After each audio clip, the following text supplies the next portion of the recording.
The Daily Code Snippet. Let's look at some of these video file formats.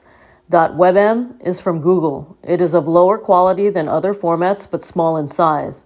It is a format used by YouTube for video streaming.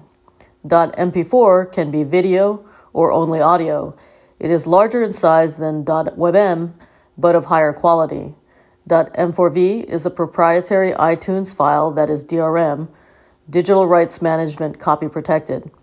With .m4p, .mp4, and .m4v are used for streaming via the internet.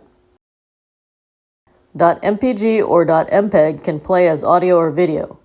These are smaller file formats of lower quality with lossy compression, which means the quality will further degrade with multiple edits.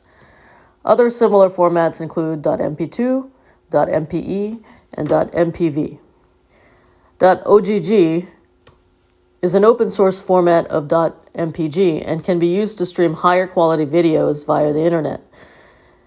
They are also of higher quality to .webm, which means a larger file size. It is highly compatible with many applications because of its open source nature.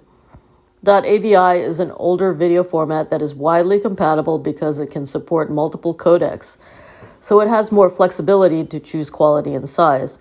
File size tends to be greater than the other formats, so it is used more for storage rather than for use on the web.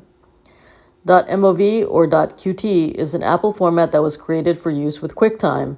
These files are of high quality and large size. They are not very compatible with other applications. .flv or .swift are Adobe Flash formats.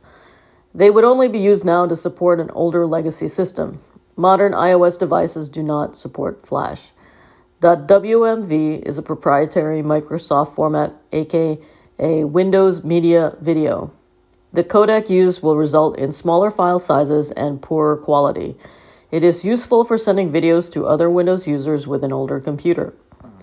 For the modern web, the file formats that you will see used more frequently are .webm, .mp4, .m4v, and .ogg because of the combination of quality and size. Presented by Designers Learn Code.